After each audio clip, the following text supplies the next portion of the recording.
আশ্বিনের শারদ প্রাতে বেজে উঠেছে আলোকমঞ্জিত, ধরণীর বহিরাকাশে অন্তরিত মেঘমালা। मधुकैटव विध्वंसी विधात्री वरदे नमः। रूपं देहि जयं देहि यशो देहि दिशो जहि। তৃপ্তি থেকে হচ্ছে তর্পণ। পিতৃপুরুষের তৃপ্তির জন্য এই তর্পণ করা হয়। এই মহালয়ার অমাবস্যার আগের প্রতিপদ থেকে আজকের দিন অর্থাৎ এই মহালয়ার অমাবস্যা পর্যন্ত তর্পণটা করা যেতে পারে। যাদের একান্তে সময় না থাকে তারা শুধুমাত্র আজকের দিনে এই তর্পণ করতে পারেন। এই তর্পণ মূলত পিতৃপুরুষকে স্মরণ করে তাদের উদ্দেশ্যে জলদান করাটাই তাদের স্মরণের মাধ্যম দিয়ে তারা তৃপ্ত হন। এই তৃপ্তি থেকেই মূলত তর্পণ এসেছে। পিতৃপুরুষকে স্মরণ করে তাদের উদ্দেশ্যে জল প্রদানটাই আজকের দিনের মূল উদ্দেশ্য, এবং এই উদ্দেশ্য সফলতার জন্য পিতৃপুরুষগণ যথেষ্ট আশীর্বাদ করেন এবং উত্তর পুরুষদেরকে আশীর্বাদ করতে করতে তারা তৃপ্ত হন। কুমোরটুলির ঘাটে বসে চায়ে চুমুক না দিতে দিতেই আলাপ হলো এক স্থানীয়র সাথে। ধীরে ধীরে জমে উঠল আড্ডা। জানলাম অনেক না জানা কথা। কুমোরটুলি আমাদের বিখ্যাত হচ্ছে মৃৎশিল্প নিয়ে, যেমন কৃষ্ণনগরে ঘূর্ণি মৃৎশিল্প, কলকাতার মধ্যে কুমোরটুলি। এই কুমোরটুলিতে আগে এই মহালয়ার দিনই চক্ষুদান হতো, কিন্তু এত চাহিদা বেড়ে যাওয়ার সঙ্গে সঙ্গে আগে থেকেই চক্ষুদান হয়। আর এখান থেকে মাটি আসে, আমাদের পাশের ঘাটেই মাটি নামে, মাটির নৌকা, বাঁশও আসে সব বাইরে থেকে, এসেই কুমোরটুলি অঞ্চলে এইটাই নিয়ে ঠাকুর তৈরি হয়। পরে তিনি আলাপ করালেন পশুপতি কাকা। নমস্কার, আমার নাম পশুপতি রুদ্রপাল। আমার এই ঠাকুর গড়া আমার বাবা দাদাকে আমি জন্ম থেকেই দেখেছি। তার সঙ্গে আমার যখন জ্ঞান হলো তখন আমিও এই কাজের মধ্যে ব্যস্ততা শিখতে শুরু করলাম। এখন বিভিন্ন ধরনের কাজ করি। এবার যেমন একটা কাজ করলাম, দেবী মুখটা রেখে তার সাজ পোশাকটা মিশরের মতো, সেইটা রেখে আমি একজন বারবারই বলেছিল আমরা একটু এই করতে চাই, থিমের চলে গেল থিমের। তারপরে দেবী সাবেকি যে সনাতন ব্যাপারটা, এটা আমার কাছে খুবই ভীষণ ভালো লাগে। এখন তো বিভিন্ন রকমের থিম, যে যেরকম পারছে মাকে নতুন করে রূপ দিচ্ছে, রূপ দেওয়ার চেষ্টা করছে।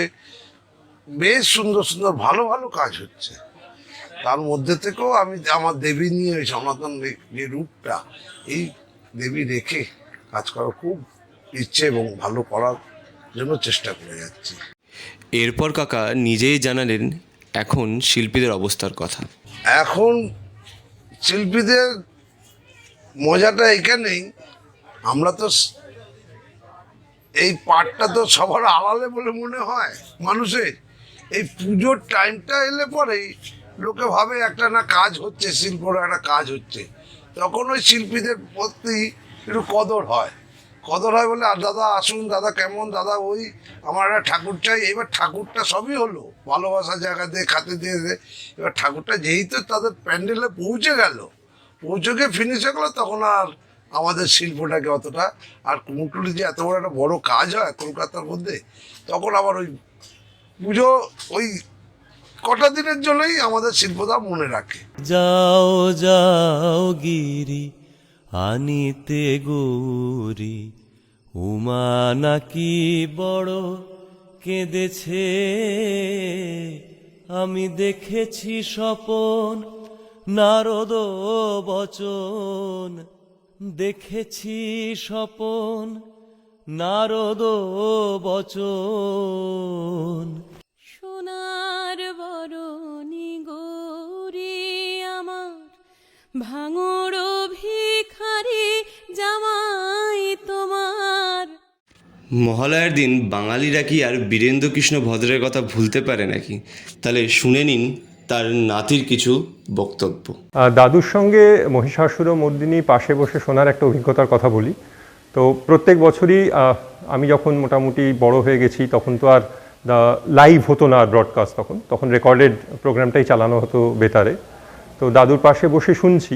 আর প্রত্যেক বছরই দেখতাম যখন কিছু কিছু জায়গা আছে, দেখবেন মহিষাসুরমর্দিনী আপনি যখন শুনছেন তখন আপনি বুঝতে পারবেন যে দাদুর কণ্ঠ অবরুদ্ধ হয়ে আসছে, মানে আবেগে, এবং দাদু প্রায় কেঁদেই ফেলছে। হ্যাঁ, সুতরাং সেখানে সেই সব জায়গায় হয়তো উচ্চারণটা অতটা স্পষ্টও নয় দাদু, কেন কি কান্নায় গলা একদম পুরো বুঝে আসছে।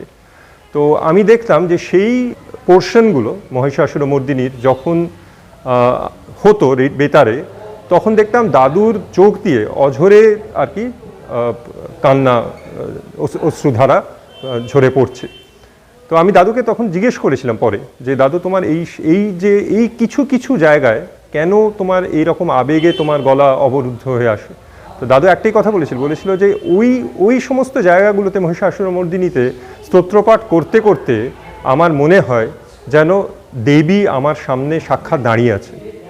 তারপর কাকা হঠাৎই নিজেই বলে উঠল মহালয়ার আবেগের কথা। মহালয়ার দিন আমাদের সবচেয়ে আবেগের ব্যাপার হচ্ছে আমাদের মহালয়ার পাঠ বীরেন্দ্র কৃষ্ণ ভদ্র মহাশয় করতেন।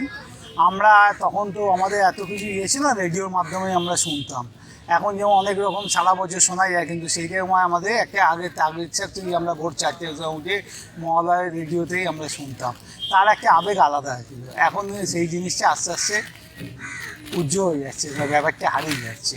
আর এখানে পাশেই আমাদের পুজো হয় কুমোরটুলি সার্বজনীন দুর্গোৎসব, যেই পুজোটার প্রেসিডেন্ট ছিলেন আমাদের নেতাজি সুভাষচন্দ্র বসু। ওখানে দীর্ঘদিন পুজো 1937 সাল 1937-38 সালে উনি আমাদের প্রেসিডেন্ট ছিলেন।